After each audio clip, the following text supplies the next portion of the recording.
I am retired Lieutenant Edelgardo Bautista Lizano, a former Sergeant Major of 9 Division Training Unit. I am retired, compulsory retired.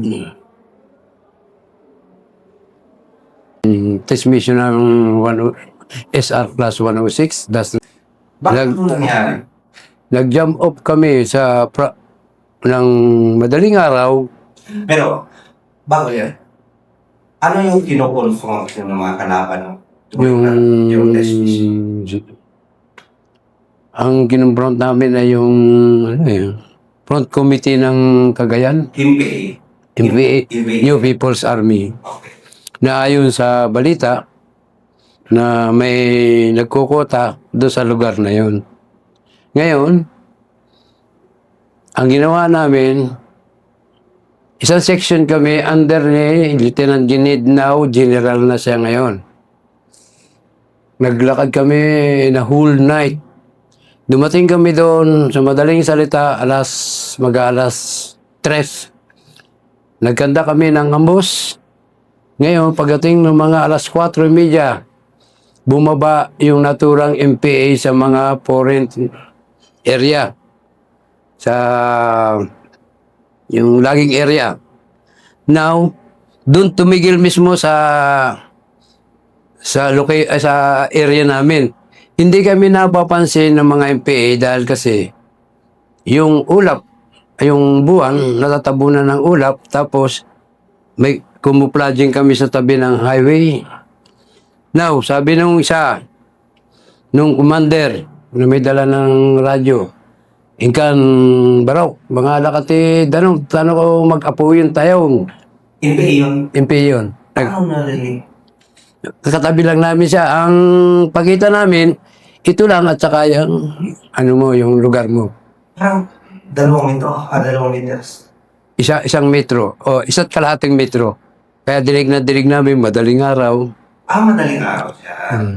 Okay. Na nung sabi nung guide namin, antayin natin bumalik yung pinakang kumukuha ng tubig.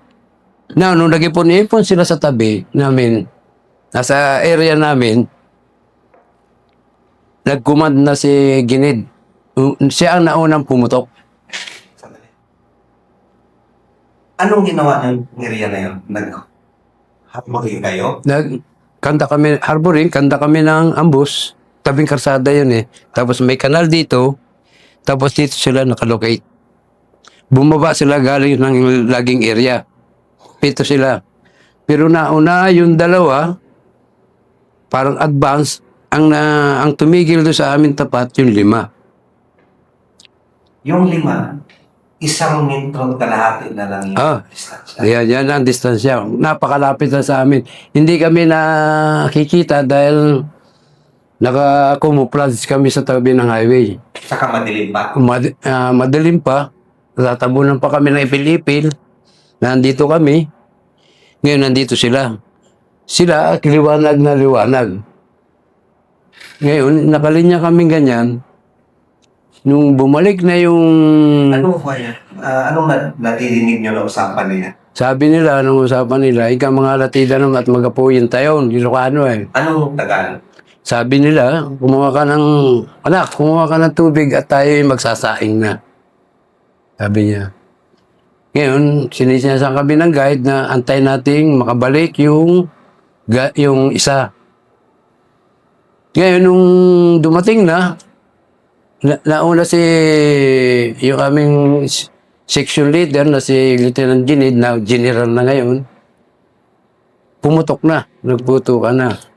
Ngayon, bumagsak yung 5. Ngayon, yung 2, nakatakbo. Dahil kasi nasa area, doon namin inilagay yung mga private sa dulo. At itong area ng killing zone, kami ang nakalagay ni Lieutenant Ginid. Ngayon, mayroon pang nabuhay na isa.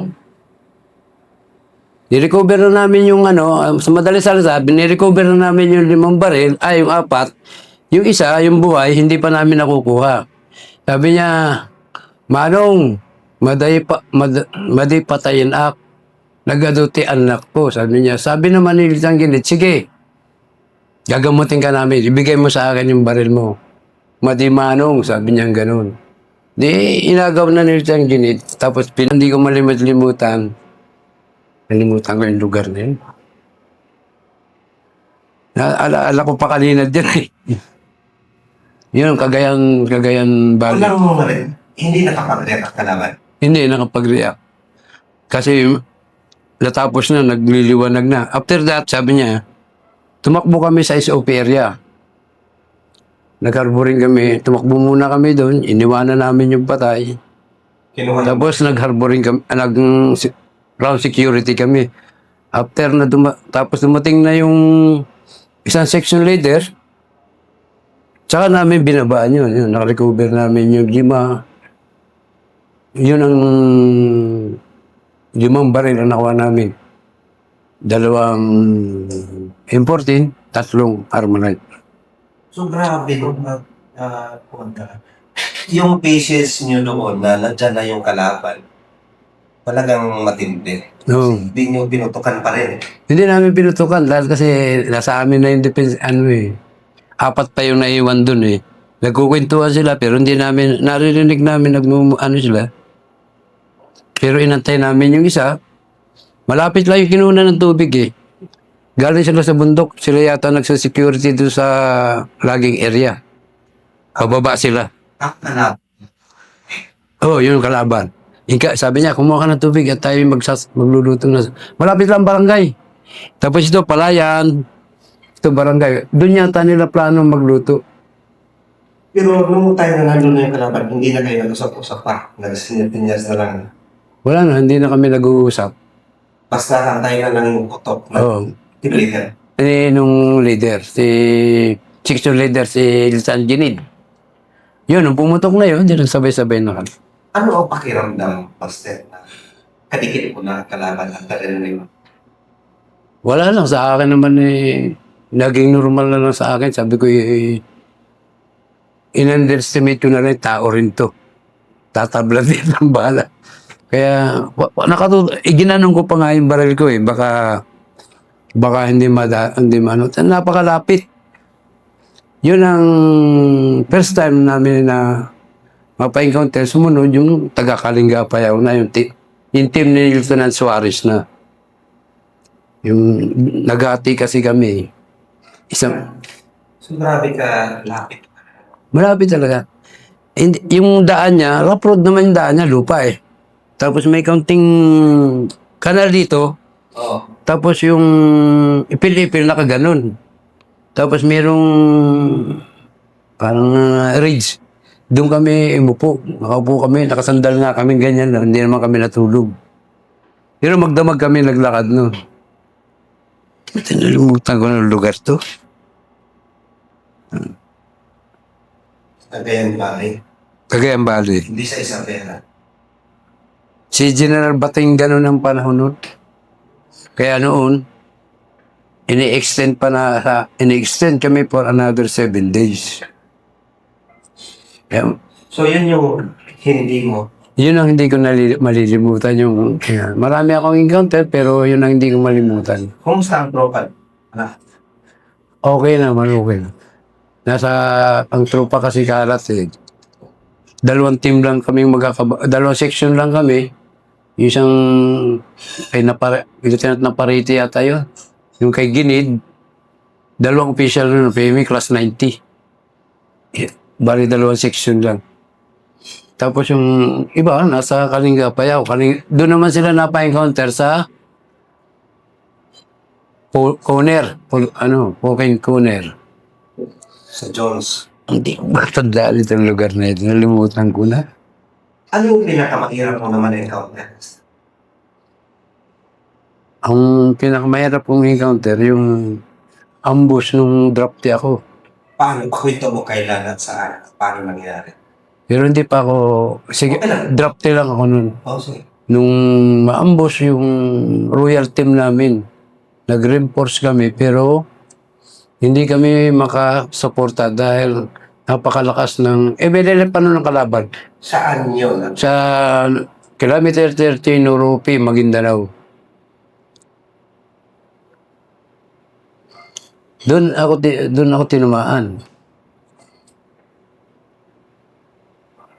Paano ka nataman? Kwento mo na, sir, kung paano Dahil kasi yung simula. yung namumutok kami ganyan, hindi ko akalain, nandito pala sa kanan yung kalaban. Yun na, nahagip ng isang balay itong kamay ko. Ayan, bali. Yun ang, doon ako na-enlist naman. Kasi nung araw, pag na-wounded ka, automatic private ka eh. Ganun yun, nung araw. Nung panahon ni General Cano sa Tanay, 75. Pag na-wounded ka, saka ka masugal.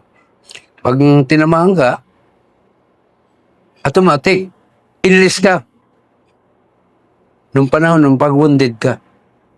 Kasi dati kailangan O, drop day kami noon. Ngayon, pag na-wounded ka, automatic private ka. Yun ang programa ni General Cano nung araw sa Tanay. Third IB ako noon dati. Pero hindi ko malimutan itong test mission. Nalimutan ko na yung lugar na yun. Hilang. Ano yung kuwan, Master? Bilang isang sundalo, ano yung may papayo yung sa ating mga kabataan ngayon na gusto maging gulbungayan? Ang may papayo ko lang, maging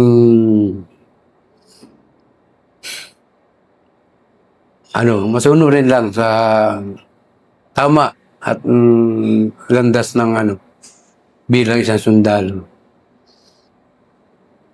Kung anong utos at tama, dapat sundin. Sa mga gustong mag-apply, May yung gusto mag-apply, basta mga qualified lang.